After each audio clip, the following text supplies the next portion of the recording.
Rumi wrote, "Yesterday I was clever, so I wanted to change the world. Today I am wise, so I am changing myself."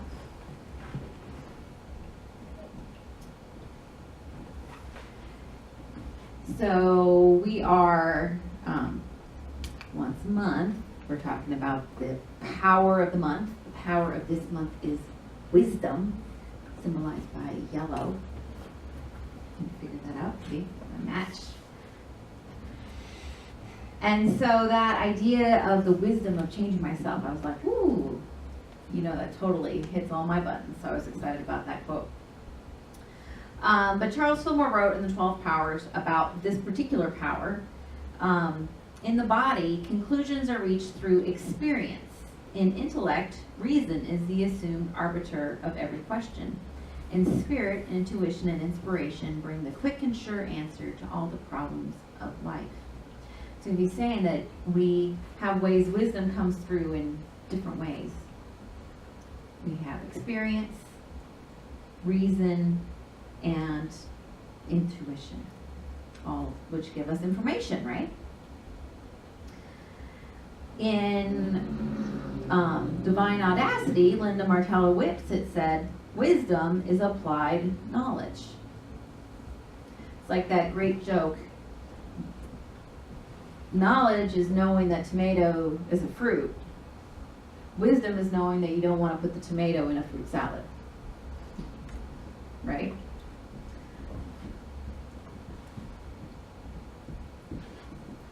So there's a couple parts of wisdom.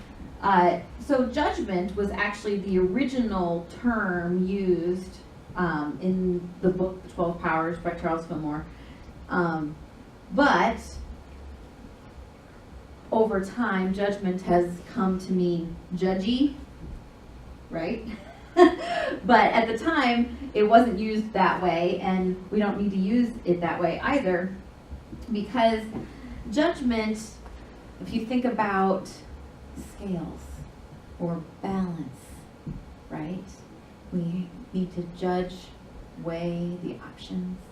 We've probably all at some point made a pro and con list to help us figure out, to put down what we're trying to figure out. I mean, we're using our power of judgment, of discernment, of wisdom, whatever you want to say. Judgment isn't necessarily bad. We have to say, okay, well, this is an option. This is another option. This is what doing this would mean. This is what doing that would mean. Many of you know we're working on buying a house, and so every time we got a list of things that we got to have, and a list of things we think we want, we'd like to have, and so then we look at a house and then, okay, it's got this thing, but it doesn't got that thing, and we got to weigh all the parts, right? So we're using judgment to figure out whether or not they fit what we would like, right? That's a very kind of basic way of using judgment. And then we get to discernment, which is kind of the next level. And often, if we were going to think of someone from the scriptures to represent wisdom, Solomon, because he's kind of like the guy who represents wisdom, one of the guys who represent wisdom. And this is why. So this is from 2 Chronicles. So God appeared to Solomon, which is pretty fancy. It's something that God does in the scriptures. And God asked, "What should I give you?" Solomon said to God. And Solomon says, "Well, you've shown," this is the Rachel version, of course, because it doesn't say, you've shown great. So Solomon is the son of David. We talked about it a couple weeks ago, right? So you've shown great love to my father. You've made me a great king. And now just let your promise to my father be fulfilled, that you'll make me a great king over my people, and we'll have many people, and give me now wisdom and knowledge to go out and come so I can be the best king to my people." That's what Solomon asked for when God showed up. Make me the best king to my people, and make there be lots of them. And God answered, because this is what was in your heart, and you have not asked for possessions, stuff, wealth, which is what some people would ask for, of course. I'm going to give you the wisdom and all the other stuff too. So Solomon did a really great job, ask for the wise thing, ask for wisdom, ask for good leadership to be able to understand how to do those things well. And then you were able to get all those things. But I think that there's more to that. There's a metaphor to that. Because if we start with discernment, if we start with making good, healthy, kind choices, then the fruits of those good, healthy, kind choices are abundance. Not necessarily, could be abundance in money, but it could be abundance in friends. It could be abundance in respect. It could be abundance in a lot of things, as well as dinner invitations, which equals money,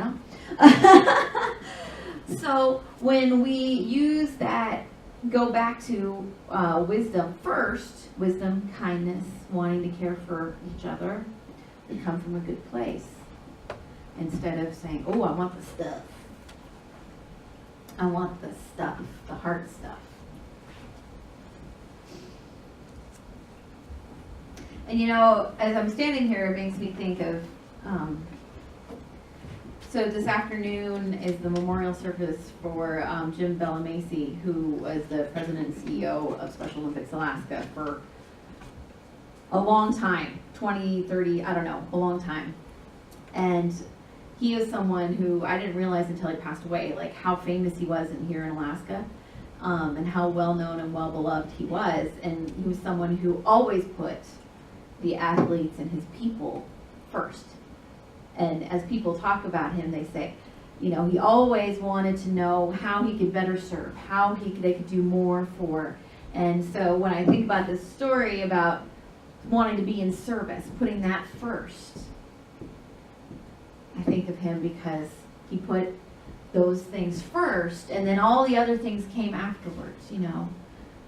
We have this amazing facility here in Anchorage, one of the best Special Olympics headquarter buildings in the world is here in Anchorage, because Jim put the athletes first.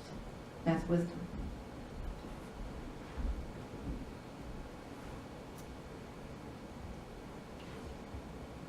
And so the next part of wisdom is intuition. And this is something that we talk about, you hear people talk about a lot in Unity.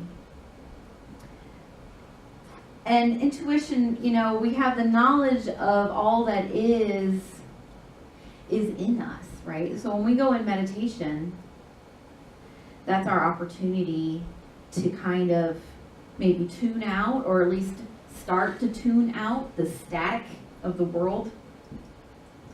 There's so much stuff. And so when we take the time to turn down the volume a little bit on the static of the world, then we can tune into the knowledge of all things. Because I believe that there's one presence and one power in the universe, that we're all the same, connected to that same thing, because we are all that same energy. That means the answer, the solution is there. We have to turn down the static, right? Albert Einstein said we can't solve a problem at the same consciousness that created the problem. Right? So we have to turn down the volume to be able to listen. We call it intuition, maybe, or we've got a zap from God, or a download, or however you want to call it. I think we were able to break through the limits, the artificial limits, to just see the truth. It was always there. We just had the curtain up.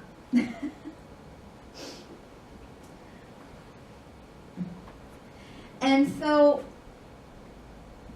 one of the most important tools of really using our wisdom is the ability to shift our perspective. Because back to that Albert Einstein quote, right?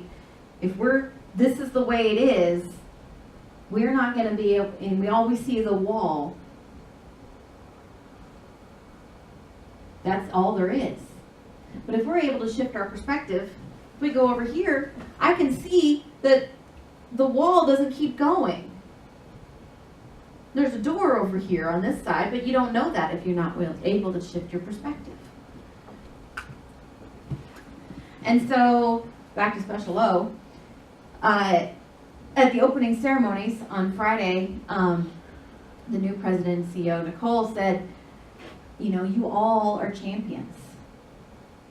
We think of a champion as someone who wins a gold medal or, climbs the tallest mountains and things like that, but we're all champions in our own way. And so she was challenging everyone there, not just the athletes, but everyone who was present there, to think about the ways that we're champions in our own lives. Because we all have those things that we're working towards doing, and we're working towards doing our best. That's the other thing I love about Special Olympics, is that we talk about doing our personal best. And that's the perspective, right? Because if I know, say I'm in snowshoeing, like, my sister's doing snowshoeing, she can't make anybody else go slower so she wins, but she can know that she did her best, right? She doesn't have control over winning. You don't have control over winning in a race. All I can do is that I did my best. And that's a different perspective to look at being a champion. You're a champion if you did your very best. So it's all about perspective. And if we can use our wisdom to know whatever our best is, and you know what, your best might not be the same every day. If you're recovering from an injury, or if you've had a rough time, your best might not be the same today as it was 2 weeks ago. It's okay. It's your best today. That's what matters, right?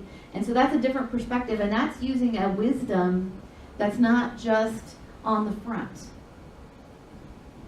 Because if we just look at the basic number, then it just looks like a yes or a no, pass or fail type of thing. But if we can go deeper and understand the context, if we go deeper and understand, maybe I didn't win the race, but I did go faster than I did last time, that's a winner. Can't do anything about the fact that there's another athlete from somewhere else who is really, really, really fast. Can't do anything about that, but I can do my best, right? So that shifting our perspective to realize that we're going to be doing our best is what matters. That's another kind of wisdom. So when we can tune into, the static of the world, right, tries to tell us that we have to reach a certain achievement means that we're achieved or whatever. But if we can block that out and be connected with all that is, then we know what's ours to do. And we do that the best is ours to do. And that's all that matters, right? We don't have to compare to anybody else's experience of what's theirs to do. What's theirs to do is not my business. And how they achieve it, it's not my business. Well, it's a little bit maybe because I'm a minister and my job is to help you all, but in general. Yes, I see you laughing back there, husband. And so, back to our Rumi quote, we think that we can change the world, and pushing and making other things change is how to happen. But when we are wise, we know that our own experience, our own knowledge, our own wisdom, tuning into or clearing the clouds so we can see the truth is the way to best change ourselves, which of course does change the world, right? So, I invite you to take a moment, take a little extra moment to clear the clouds, to see the truth, to come from a new perspective, to see how it is yours to achieve what is your personal best, to allow that wisdom and knowledge of what your truth is to shine through and not be concerned about how it compares to anybody else's personal truth. And that's how we change the world.